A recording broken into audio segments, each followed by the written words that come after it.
Chapter 2 Other Giants. Crystal awoke the next morning to noise. She lifted her head and froze. A very large animal was digging into her kill. See, Carcharodontosaurus was an apex predator, but wasn't the only giant meat-eater that thrived in the late Cretaceous Morocco. Case in point was the 46-foot-long Spinosaurus aegypticus that was tearing into the carcass.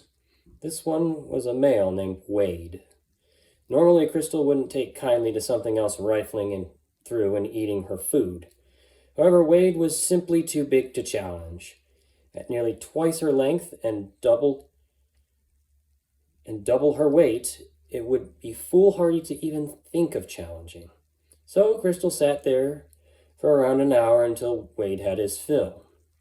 Once he turned and left for the edge of the stream where he could sit in the sun and digest his meal. Fully grown adult Spinosaurus could exceed lengths of 46 feet and weights of up to 8 tons. While it is certainly awe-inspiring to think of two predators over 40 feet in an all-out battle, it sadly would have been a rare occurrence. The two animals filled completely different ecological niches. Spinosaurus was mainly a piscivore, feasting on giant coelacanths and other fish. That didn't mean that it wouldn't occasionally hunt larger game, though. Crystal remembered seeing one of her siblings fall victim to an adult Spinosaurus. Like any good predator, Spinosaurus were opportunistic.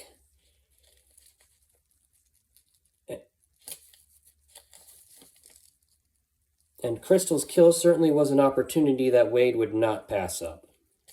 The whole reason that Carcharodontosaurus and Spinosaurus could exist at the same time and place with their sizes was they seldom competed directly for the same prey. However, in the case of Crystal's unlucky sibling, they also weren't above hunting younger members of their contemporaries. This is why Crystal was generally wary of large streams or bodies of water. Of course, it goes both ways, as Crystal does know the taste of Spinosaurus from when she was still a hatchling that her mother had killed. With Wade gone, she walked over and resumed her feast. When she was done, there wasn't much left. She was set for the day, but she would have to move on to find more prey. It was the start of the afternoon now, and Crystal was feeling rather parched. Cautiously, she made her way over to the river. It wasn't fast-flowing. She spotted Wade laying on the shore with his eyes shut. Carefully, she stooped down to drink water, hoping to avoid waking the Spinosaurus. As she lapped up the water, she noticed a pair of eyes disappear below the surface of the water. Too late, she realized what it was. Something large shot out of the water and seized her by the leg. She felt herself being dragged into the water. It was an Elosuchus, a relative of a much more ancient supercroc, Sarcosuchus. This one was 25 feet long and weighed around 3 tons. Crystal thrashed, kicked, and clawed as she desperately tried to escape. She managed to slip free and swam for her life. As she struggled back onto the shore, she felt something grab her tail. It was the Elosuchus. It tensed up as if ready to drag her back in. However, it never got the chance. The crocodilomorph hissed as a giant foot planted on its back. It was Wade, and he looked extremely cranky. The sounds of their struggle must have woken him up. Now, Elosuchus was protected on its back with armor-like scales called osteoderms. However, against Wade's massive 13-inch claws, they did not help much.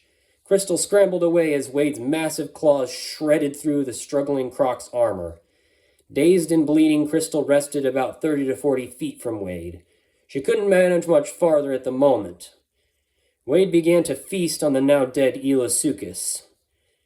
Crystal noticed one of his arms, the left one, was deformed as if it had been broken and had not healed properly. She also saw various scars on his snout and a nasty one over his eye that was clouded. He was half blind. Wade paid Crystal no mind. He was much too busy with his feast to be bothered by something half as long as him and a quarter of his weight. Slowly and shakily, Crystal managed to rise to her feet. Her right shin, tail, and ribs had gashes in them that were bleeding. It hurt like crazy, but at least she was alive. She limped into the forest just trying to find cover. She was extremely lucky she had not been dragged to a watery grave. She would not have been the first one of her siblings to fall victim to an Elasuchus either. Luckily for her, the encounter hadn't left her with anything more broken besides maybe a rib or two. Many fossils of carnivorous dinosaurs had multitudes of injuries. Unlike her prey, the sauropods that lived nearly 100 years, she would be lucky to be pushing 30 when her life ended. That was the sacrifice of an apex predator, despite many theropod fossils having shown to have sustained some rather nasty injuries. A lot of the bones showed signs of healing. That meant that many had survived for even years after their initial injuries. Seeing as how the injuries to Crystal had were minor in comparison, she was going to be just fine as long as the wounds did not get infected. Crystal decided to return to the Rebeccasaurus carcass to see if she could pick any more meat off of it. When she got there, she saw something rifling through. Ugh, again? Though slightly dinged up, she still did not appreciate intruders. She made a low hissing noise. The creature feeding on the carcass looked up. It was a Deltadromeus agilis, or agile delta runner. Despite this male being 6 feet longer than Crystal at 26 feet, he still weighed about the same as her. With his slender and gracile build, he was more suited to chasing down smaller prey like the various young dinosaurs and adult ornithopods. Like nearly anything in her environment that ate meat, a Deltadromeus had claimed the lives of her siblings. About half the nest, in fact. The only reason that the Deltadromeus had not eaten the whole nest as Crystal was hatching was she had seen her mother chase it off. It is easy to scare one off as a 41-foot-long adult, but less so when you're only 20 foot long like Crystal. The Deltadromeus was not intimidated by Crystal's hissing. Irritated, Crystal approached, slowly hissing even louder. Still, the Deltadromeus did not budge. Sensing she was making no progress and would not make any at all, Crystal turned and left for the stream. Maybe Wade had eaten his fill of the Elasuchus. Food always tasted the best when it was free, and Crystal did not feel like adding to her collection of cuts and bruises today.